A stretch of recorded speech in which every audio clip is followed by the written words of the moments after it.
Hi, I'm Kristen from Tiny Footsteps Travel, and I'm going to tell you about staying at the Horseshoe Resort in Las Vegas. Horseshoe Resort has an amazing location right downtown in an exciting area of the Las Vegas Strip. From the resort, we could walk to most things that we wanted to see around Vegas. These are some of the attractions that we walked to and how long it took. So the location of Horseshoe is pretty perfect. It's also very convenient that you can buy monorail tickets in the basement of the Horseshoe Resort that can take you to other parts of Vegas, mostly to things that are too far to walk, such as the famous Las Vegas sign. Other things you may want to see too, like the New York Casino, the Luxor Resort, which is themed after Egypt, or the Sphere and the High Roller. They're a bit further, but still within reasonable walking distance, but you could also hop on the monorail from the basement if you prefer. From some floors on at the Horseshoe Resort, you can actually get a pretty cool view of the High Roller and the Sphere. I highly recommend checking this out at night as it looks that much more dramatic. Here you can see Horseshoe right on the Strip, and as you can see, it's surrounded with excitement, the very classic Vegas experience. So I found it to be an ideal place to stay location-wise, and as you can see, we're practically right across the street from the Bellagio light show. So I'm going to tell you the good, bad, and the ugly, plus one thing we fell for that we don't recommend at the Horseshoe Resort, so you can decide if Horseshoe is the right spot for your Vegas getaway. Overall, we liked it. It's big and exciting. You could almost spend all day here without leaving the resort because they have so much to do, even if you aren't interested in the casino, which we weren't either. If you look closely, you can see these little arrows pointing in the direction where you can find things. On the lower level, there's a pool, fitness center, a shopping area, food court, and an arcade. There was also this place that we saw where you could get a massage. This is the arcade. It works by reloadable card system and you can earn prizes. It's completely family friendly for all ages, but there is a bar inside where people 21 plus can order alcoholic drinks.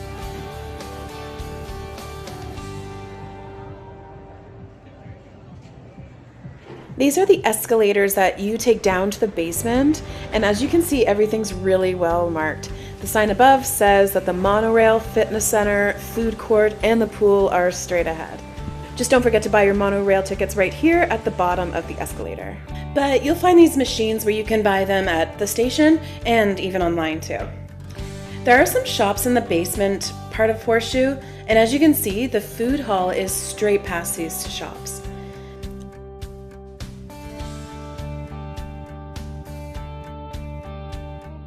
Like most food courts, it has some fast food chains, Wings, Johnny Rockets, Subway.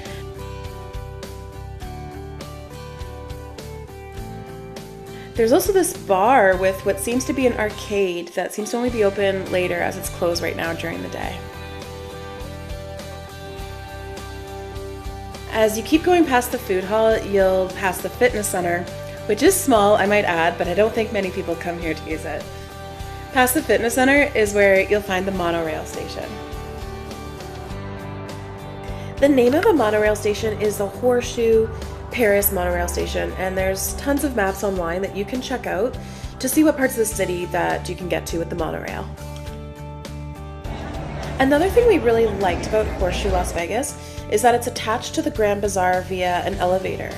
There's a bunch of shops, restaurants, eateries, souvenir stores, and bakeries in the Grand Bazaar, and even some bars. We liked having this little place at our disposal. There were some good options in here. This is a view of coming down the escalator from Horseshoe Las Vegas into the Grand Bazaar. This is a morning before most things have opened, so that's why it doesn't look very busy. To your left, after coming down the escalator, there's a Wahlburgers. We had dinner there. It was great. Some awesome vegetarian options if you're interested in that. Across from Wahlburgers is a Fat Tuesday, which is known for their premium cocktails, especially daiquiris. Over here, you can see a Duck Donuts, which I thought was super unique, although it is a chain. They do specialty donuts with rubber ducks as their theme. There are a few chains in the Grand Bazaar, but some of the businesses are also independently owned. One of our favorite things actually was this ramen place, which you're going to see just up ahead right here on your right.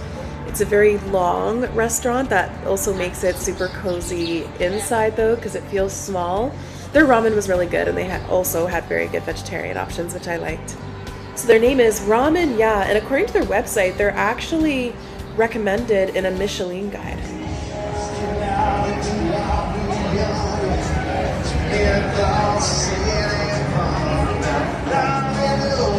When you're in the Grand Bazaar, usually in the afternoon or evening, you can often hear the tunes of live music playing from the Old Red.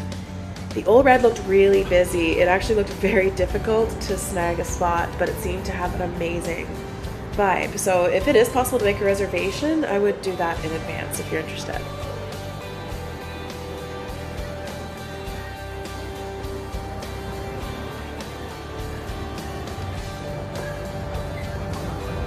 Here we're hopping on the escalator to go back into the Horseshoe Resort. So even though the resort's attached to the Grand Bazaar, it's still a little bit of a walk, probably 5 to 10 minutes, just depending how fast you walk. It's a nice walk though, and mostly shaded.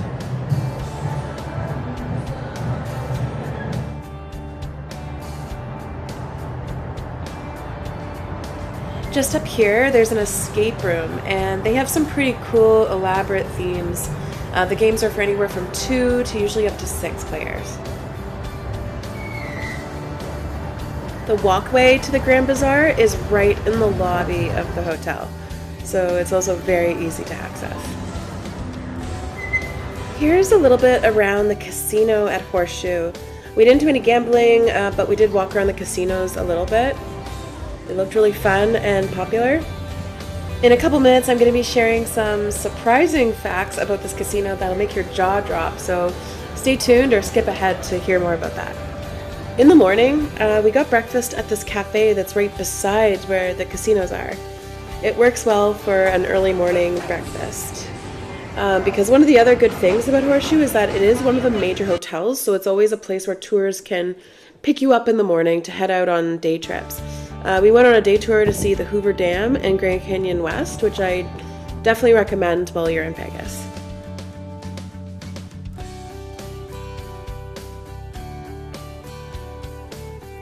This is another section of Horseshoe shopping area. It's crazy how extensive the whole resort is and how many things there are to see. My husband filmed half of these things and I didn't see them. It's just, you could spend a lot of time here just walking around. So now I'm finally going to show you our room. We booked a king room at the Horseshoe Las Vegas, and when we got there, we were able to check in with self-serve computers. We were offered to pay $25 for an upgrade to a room that overlooks the Bellagio fountain, and we decided to do it. So here's the view from our room. Can you see the Bellagio fountain? I'll give you a hint, it's right here. So sure, we can make it out from the window, but I wouldn't say that this view warrants a paid upgrade. I didn't say anything, honestly, because I was just so exhausted and I didn't want to move rooms again or even deal with it. But I did mention the issue in my Booking.com review. We liked the hotel other than that. We just thought that the upgrade had been not worth it, not fair. They responded with care though, and it's clear that this was not supposed to happen. So just something to keep an eye on in case you're offered a similar upgrade. So finally, here's our room at Horseshoe, which I didn't take enough pictures and videos of, but as you can see, it's pretty spacious. The beds are very comfortable. So now, to end off this video, I'm going to share a few really entertaining facts about Horseshoe that'll probably surprise you and make your visit that much more interesting knowing these facts. First of all, Horseshoe isn't really in Las Vegas. It's in a town called Paradise right beside Las Vegas. A lot of things are known for being in Las Vegas that aren't really. Horseshoe is just one of them. But geographically, all these places are in Paradise, and they're still included in what we call the Las Vegas Strip. The good news with that, though, is that actually puts it a lot closer to the Las Vegas airport, which is good news because the cabs are very expensive. Secondly, Horseshoe used to be called the MGM Grand. Its name was changed to Bally's sometime in the 70s, and some people still think of Horseshoe as Bally's because it was called Bally's for 30 to 40 years. It's kind of like in Toronto, some of us will always see the Rogers Centre as a sky dome. Horseshoe is actually a very new name that only came about in 2022. Lastly, there was a huge fire in 1980 at Horseshoe when it was still called MGM. It's one of the deadliest fires in US history, and it prompted a lot of changes to fire safety regulations and rules. Some people still think that the building is haunted. I hope that you enjoy staying at Horseshoe Las Vegas as much as we did. It's a really good, affordable option in Vegas with good location, and there's really nothing wrong with the resort, and I'd recommend it. Thanks for watching, and I'd love to have your subscription to continue delivering you really good travel tips in the US and abroad.